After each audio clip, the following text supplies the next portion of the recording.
તો હવે આગામી વર્ષે 7 રાજ્યોમાં વિધાનસભાની ચૂંટણીઓ યોજાવાની છે. ઉત્તર પ્રદેશ, ગુજરાત, પંજાબ, ઉત્તરાખંડ, હિમાચલ પ્રદેશ, મણિપુર અને ગોવા. હવે આ ચૂંટણીઓમાં ઝેનઝી મતદારો અથવા તો 18 થી 29 વર્ષની વયના જે લોકો છે એ મહત્વપૂર્ણ ભૂમિકા એ મતદારો ભજવી શકે છે. હવે આના પણ બે મુખ્ય કારણો છે.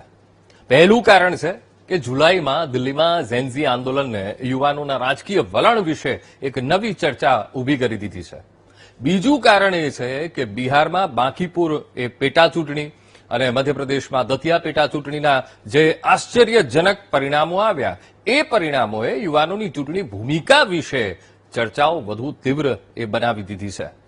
ત્યારે આજે એ સમજવાનો પ્રયત્ન કરીશું, ગ્રાફિક્સના માધ્યમથી એ સમજવાનો પ્રયત્ન કરીશું કે ઇલેક્શનમાં આ ઝેનઝી મતદારોની ભૂમિકા એ કેવી રહેવાની છે, કેવા બદલાવો એ રાજકીય પાર્ટીઓએ પોતાની આખી એક ઇમેજ ઊભી કરી છે, સાથોસાથ કેટલા બદલાવ એ લાવવાના છે આગામી જ્યારે ઇલેક્શન્સ આવી રહ્યા છે 7 રાજ્યોમાં.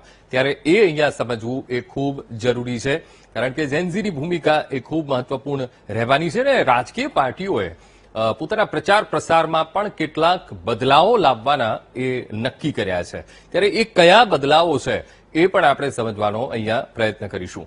તો સૌથી પહેલું જે છે, યુવા વોટ કેમ જરૂરી, યુવા મતદારો ઉપર કેમ ફોકસ છે. તો મહિલાઓ, પછાત અને એસસી જેવા વર્ગો સાથે મુખ્ય મતદાર જૂથ એટલે કે ઝેનઝી. હવે આ જે 3 કેટેગરીના જે મતદારો છે એની સાથે હવે ઝેનઝીની પણ હવે ગણતરી એ શરૂ થઈ ગઈ છે. એટલે કે આગામી સમયમાં જે 7 રાજ્યોમાં ચૂંટણીનું આયોજન જે હાથ ધરવામાં આવ્યું છે એ 7 રાજ્યોના ઇલેક્શનમાં એ ઝેનઝી મતદારો પર પણ ધ્યાન આપવામાં આવશે. સાથે સાથે આશરે 22% મતદારો 18 થી 29 વર્ષની એ વયના છે અને એટલા માટે પણ દરેક રાજકીય પક્ષો તેમની ભૂમિકાની નોંધ લેશે. સાથોસાથ યુવા મત કોઈ પણ પક્ષ માટે ચૂંટણી સમીકરણ એ બદલી શકે છે કે જે બાંકીપુર વિધાનસભા પેટા ચૂંટણીનું જે ઇલેક્શન જે થયું, પેટા ચૂંટણી થઈ અને એના જે પરિણામો આવ્યા, દતિયાના જે પરિણામો આવ્યા એ આશ્ચર્યજનક પરિણામો હતા અને એટલા માટે ઝેનઝીની અહીંયા નોંધ લેવાની શરૂઆત થઈ ગઈ છે. હવે 7 રાજ્યોની 940 બેઠકોમાંથી 257 બેઠકો પર જીતનું માર્જિન 5% કે તેથી ઓછું હતું. ક્યારે? જ્યારે 2022માં 2023માં જ્યારે આ 7 રાજ્યોના ઇલેક્શન થયા હતા, જે ગત ચૂંટણીમાં એમાં 7%થી પણ ઓછું માર્જિન એ યુવા મતદારોનું નોંધાયું હતું. ઉત્તર પ્રદેશની સૌથી પહેલા વાત કરી લઈએ. ઉત્તર પ્રદેશમાં 2.8 કરોડ મતદારો એટલે 21% યુવા મતદારો. 2.8 કરોડ મતદારો એ યુવા મતદારો હતા ઉત્તર પ્રદેશમાં ગત ચૂંટણીમાં. ત્યારબાદ ગુજરાતની વાત કરી લઈએ. 2022માં ગુજરાતમાં પણ ઇલેક્શન થયું હતું અને એ વિધાનસભા ચૂંટણીમાં 1 કરોડ એટલે કે 23% યુવા મતદારો એ ગુજરાતમાં હતા અને આ વખતે એ સંખ્યામાં વધારો પણ થયો છે અને માટે પણ તેમની ભૂમિકા અહીંયા મહત્વપૂર્ણ એ માનવામાં આવી રહી છે. પંજાબની વાત કરી લઈએ. પંજાબમાં 46 લાખ યુવા મતદારો એટલે ટોટલ જે મતદારો છે તેમાંથી 21% મતદારોનું એમાં 5%થી પણ ઓછું માર્જિન એ વખતે પણ રહ્યું હતું. ઉત્તરાખંડમાં પણ 15.8 લાખ યુવા મતદારો અને એ યુવા મતદારોનું પણ 5% માર્જિન એ જીત જે બેઠકો મળી હતી એ જીતની બેઠકોમાંથી 5% માર્જિન એ જોવા મળ્યું હતું. હિમાચલ પ્રદેશમાં પણ 12.5 લાખ યુવા મતદારો છે. એટલે આ જે યુવા મતદારો છે તેમની મહત્વપૂર્ણ ભૂમિકા એ આગામી સમયમાં જે ઇલેક્શન થવાના છે એ ઇલેક્શનમાં એ જોવા મળી શકે છે. મણિપુરમાં પણ 4,59,000 યુવા મતદારો કે જેમની પણ ભૂમિકા હવેના જે ઇલેક્શન થવાના છે એટલે કે આગામી સમયમાં આવનારા વર્ષમાં એમાં મહત્વપૂર્ણ ભૂમિકા એ રહી શકે છે. ગોવાની વાત કરી લઈએ, કારણ કે નેક્સ્ટ 2027માં ગોવાના પણ ઇલેક્શન્સ થશે. તો ગોવામાં પણ 2,07,000 યુવા મતદારો છે અને હવે એમની પણ ગણતરી કરવાનું શરૂઆત થઈ ગઈ છે. એમના સવાલોને પણ ધ્યાનમાં લેવાની શરૂઆત દરેક રાજકીય પાર્ટીઓએ શરૂઆત કરી દીધી છે. હવે કયા રાજ્યમાં જીતનું માર્જિન 5%થી ઓછું? તો 7 રાજ્યોની જ આપણે સૌથી પહેલા વાત કરીએ તો કુલ 940 બેઠકો છે. એ 7 રાજ્યોની અને એ 940 બેઠકોમાંથી 257 બેઠકો પર જીતનું માર્જિન 5% કરતા ઓછું જોવા મળ્યું હતું. ત્યારે 2022ના જયારે ઇલેક્શન આ 7 રાજ્યોમાં 2022-23માં એ જે ઇલેક્શન થયા હતા એમાં સાથોસાથ યુપીની વાત કરી લઈએ તો યુપીમાં પણ 403 બેઠકોમાંથી 131 બેઠકો એવી હતી કે જેમાં જીતનું માર્જિન એ 5% કરતા ઓછું જોવા મળ્યું હતું. એટલે જીતનું જે માર્જિન છે એ 5% કરતા એ ઓછું હતું અને જેમાં યુવા મતદારોની ભૂમિકા એ ખૂબ મહત્વની રહી હતી. ગુજરાતની વાત કરી લઈએ તો ગુજરાતમાં પણ 182માંથી 27 બેઠકો એવી હતી. એમાં પછી ભાજપે આવી જાય ને કોંગ્રેસ પણ આવી જાય. એ ટોટલ બેઠકોમાંથી 27 બેઠકો એવી હતી કે જેમાં માર્જિન 5%થી ઓછું. પંજાબમાં પણ 117 બેઠકોમાંથી 24 બેઠકો એવી હતી કે જેમાં જીતનું માર્જિન 5%થી ઓછું જોવા મળ્યું હતું. આગળ વધીએ, ઉત્તરાખંડની વાત કરીએ. ઉત્તરાખંડમાં ટોટલ 70 બેઠકો અને 70 બેઠકોમાંથી 15 બેઠકો એવી હતી કે જેમાં જીતનું માર્જિન એ 5%થી ઓછું જોવા મળ્યું હતું ગત ચૂંટણીઓમાં. હિમાચલ પ્રદેશમાં પણ 68 બેઠકોમાંથી એવી 14 બેઠકો હતી કે જેમાં પણ આ જે ગણિત છે એ 5%થી ઓછું એ ગણિત જોવા મળ્યું હતું અને એટલા જ માટે આ ગણિતને સાધવાનો અત્યારે દરેક પાર્ટીઓ એ પ્રયત્ન કરી રહી છે. ઝેન ઝી જનરેશન એ ઝેડ ને સાધવાનો પ્રયત્ન અત્યારે થઈ રહ્યો છે. સાથોસાથ જો 22% ઝેનઝી મતદારોમાંથી 5% પણ કોઈ એક પક્ષને જો ટેકો આપી દે છે એ પછી કોઈ પણ પાર્ટી હોય તો એ જે આખા પરિણામો છે એ પરિણામોમાં જોરદાર એ અસર ઉભી કરી શકે છે. તો થાય શું, એ જે 5% ઝેનઝી મતદારો છે અને રાજકીય સમીકરણો સંપૂર્ણપણે એ બદલાઈ શકે છે. તો આ મહત્વપૂર્ણ બાબત અને આ બાબતને અત્યારે દરેક રાજકીય પાર્ટીઓ એ જોઈ રહી છે. તો સૌથી પહેલા બિહારની વાત કરી લઈએ. આજે ગત ઇલેક્શન જે બિહારમાં થયા, હમણાં જે બધા ઇલેક્શન ગયા છે બિહારના ગયા છે, તમિલનાડુનું ગયું છે. તો બિહારમાં સૌથી પહેલા તો 89 બેઠક ટોટલ, એમાં વોટ 20.84%. એ વોટ કોના? એ ઝેનઝીની આખી વાત થઈ છે, યુવા મતદારોની વાત થઈ રહી છે. અને કેટલી એટલી બેઠકો કે એ બેઠકો પર જીતની એ 5%થી ઓછું માર્જિન એ જોવા મળ્યું હતું. તો 17 એવી બેઠકો હતી કે જેમાં 5%થી ઓછું માર્જિન એ રહ્યું હતું. સરસાઈની આખી વાત થઈ રહી છે. ત્યારબાદ અન્ય પક્ષની વાત કરીએ તો બીજા જેડીયુની વાત કરી લઈએ તો જેડીયુની 85 બેઠક ઉપર એ ઇલેક્શન લડ્યું. 19.99% વોટ એ યુવા મતદારોના તેમના ફાળે રહ્યા હતા અને 17 બેઠકો કે જેમાં 5%થી ઓછું માર્જિન, આ 17 બેઠકો પર જે જીત મળી હતી એમાં 5%થી ઓછું માર્જિન એ જોવા મળ્યું હતું. અન્ય પક્ષોની વાત કરી લઈએ.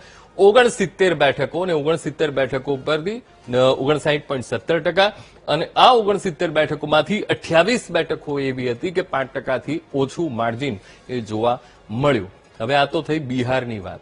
હવે લેટેસ્ટ બંગાળના પરિણામો. તો બંગાળના પરિણામોની પણ વાત કરી લઈએ તો ભાજપ, સૌથી પહેલા ભાજપ 207 બેઠક, ટોટલ વોટ 46.24% વોટ.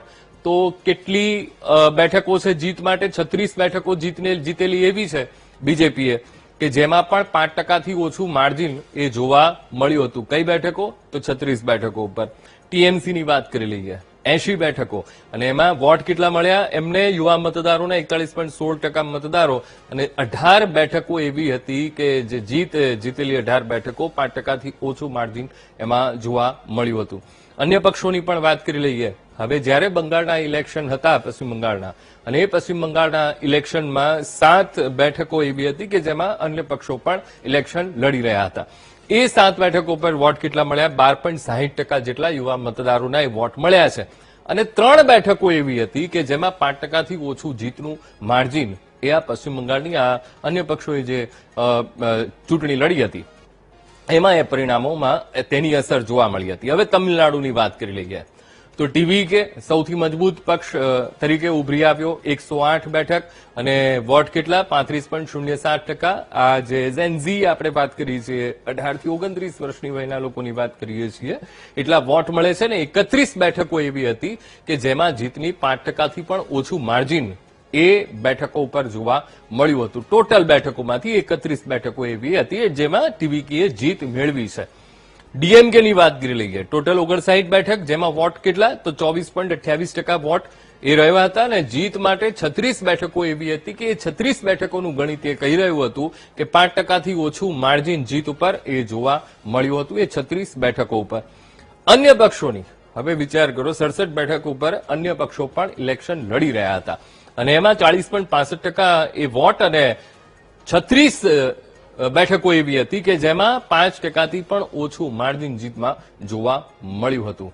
હવે જ્યારે આ જે પરિણામો સામે આવ્યા પશ્ચિમ બંગાળના, બિહારના, તમિલનાડુના, જેને કારણે હવે દરેક રાજકીય પક્ષો એ દિશા તરફ વિચારવા માટે મજબૂર થઈ ગયા છે. સાથે સાથે ઝેન્ઝી આંદોલન, હવે રાજકીય પાર્ટીઓના 5 બદલાવ, હવે આગામી જે ઇલેક્શન આવી રહ્યા છે એમાં આ 5 બદલાવ લાવવાનું રાજકીય પાર્ટીઓએ નક્કી કરી લીધું છે.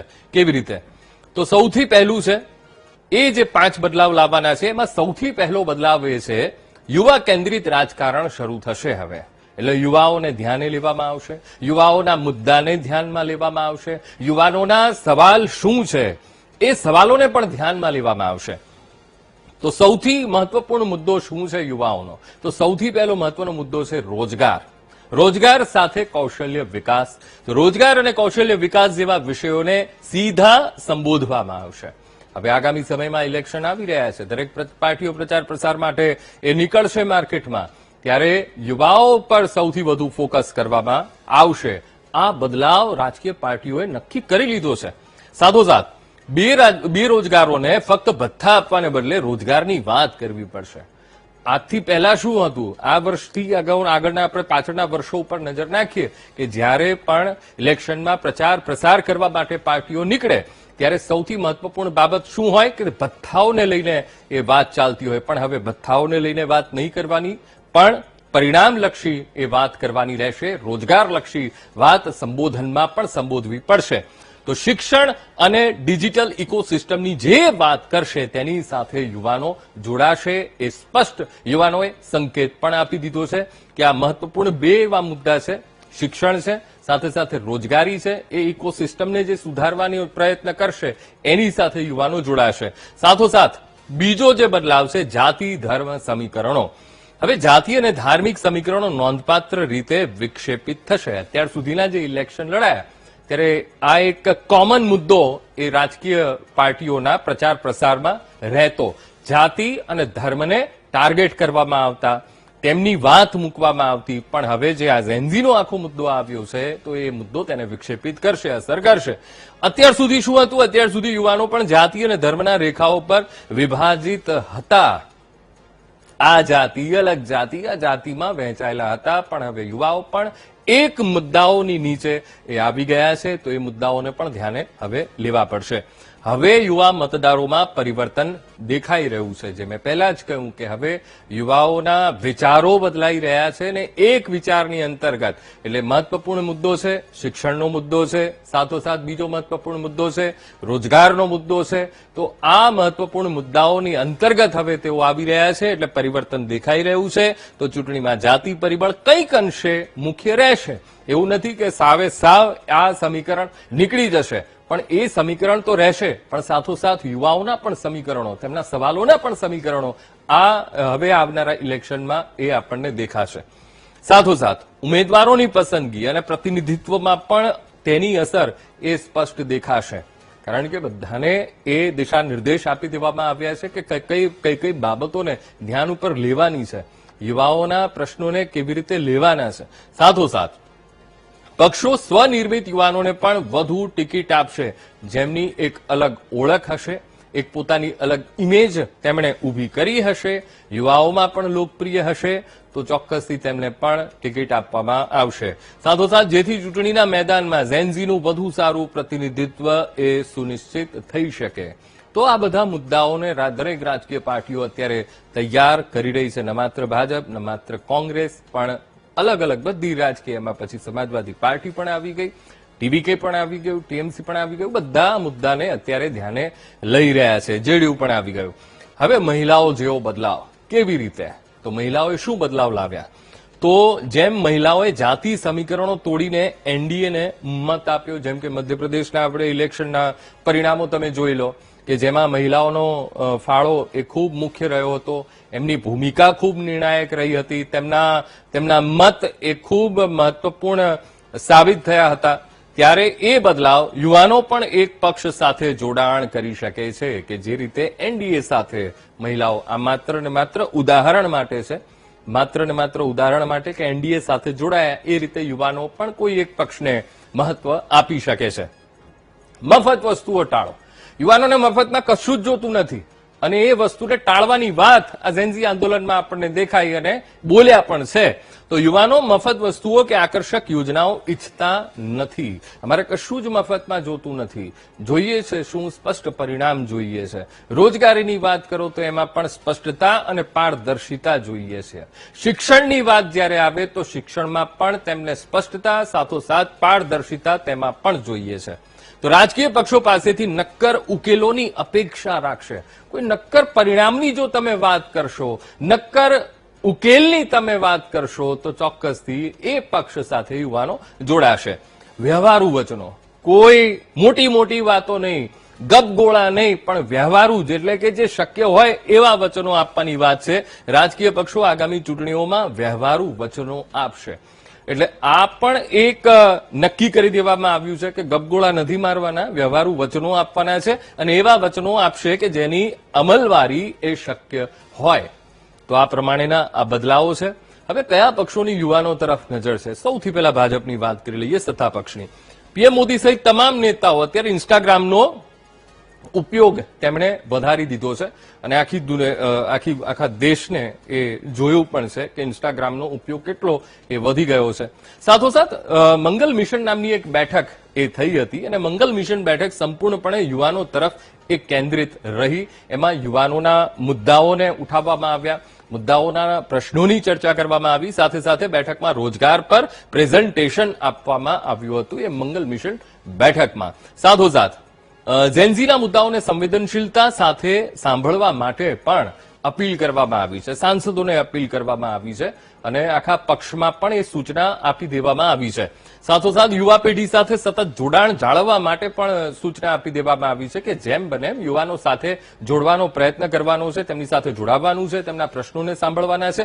સાથોસાથ મોહન ભાગવતે, આરએસએસની પણ આપણે વાત કરી લઈએ. મોહન ભાગવતે ઝેન્ઝી અને આલ્ફા સાથે, ઝેન આલ્ફા એ એક કાર્યક્રમ હમણે યોજ્યો હતો અને એ કાર્યક્રમની ક્લિપ પણ સોશિયલ મીડિયા ઉપર ખૂબ એ વાયરલ થઈ રહી છે અને તેમાં તેમણે આ બંને જનરેશનને સાંભળી છે. તો આગળ શું નક્કી થયું? તો હવે એક એપ ડેવલપ કરવામાં આવશે અને એપ દ્વારા દર મહિને 10,000 નવા યુવાનોને ઉમેરવાનું લક્ષ્ય એ આરએસએસે રાખ્યું છે. એ પણ હવે યુવાનો સુધી પહોંચવાનો પ્રયત્ન એ શરૂ કરી દીધો છે. સાથોસાથ શતાબ્દી વર્ષના કાર્યક્રમો કિશોરગણ અને તરુણગણ શાખાઓથી ઝેન્ઝીને જોડવા, એના માટેની પણ આખી પૂર્વ તૈયારીઓ, એની પણ આખી રૂપરેખા એ તૈયાર કરી દેવામાં આવી છે. એબીવીપીની વાત કરીએ, જે 80 લાખ સદસ્યો બનાવવાનું લક્ષ્ય એબીવીપીએ એ નક્કી કર્યું છે કે આ લક્ષ્ય એ પૂર્ણ કરવાનું છે. સાથોસાથ શાળા અને કોલેજોથી આગળ વધીને કોચિંગ સેન્ટર સુધી પહોંચવું એ પણ એ લક્ષ્યના એક ભાગમાં એ મૂકવામાં આવ્યું છે. માત્ર ને માત્ર શાળા કોલેજો સુધી સીમિત નથી રહેવાનું અને આગામી સમયમાં કરિયર સલાહ કેન્દ્ર ખોલવામાં આવશે. એટલે કરિયરને લઈને કોઈ પ્રશ્નો છે યુવાનોના, તો એ પ્રશ્નોનું તેમને સમાધાન મળે, એ જવાબ મળે, તેના માટે કેન્દ્રોની શરૂઆત થશે. કોંગ્રેસની વાત કરી લઈએ તો સૌથી મહત્વપૂર્ણ જે આંદોલનો ચાલી રહ્યા છે, આંદોલનકારીઓને વકીલની સુવિધા આપવામાં આવશે અને પ્રિયંકા વાડ્રા તરફથી એક નિવેદન પણ એ આવ્યું છે. અને એમાં તો સાથોસાથ કોંગ્રેસના યુવા નેતાઓ છે, એ યુવા નેતાઓ પણ આંદોલનકારી યુવાઓના સંપર્કમાં છે. એટલે ત્યાં પણ કહી દેવામાં આવ્યું છે કે જેમ બને એમ યુવાનો સાથે સંપર્ક વધારવાનું શરૂ કરો. સાથોસાથ મહત્વપૂર્ણ બાબત એ છે કે આ જે પક્ષો છે એ આ પક્ષોએ તમામ તૈયારીઓ એ શરૂ કરી દીધી છે કે કેવી રીતે હવે યુવાનોને સાથે જોડવાના છે, યુવાનોના પ્રશ્નો ઉપર ફોકસ કરવાનું છે. સમાચારમાં સમય થયો છે એક બ્રેકનો, લઈએ એક બ્રેક.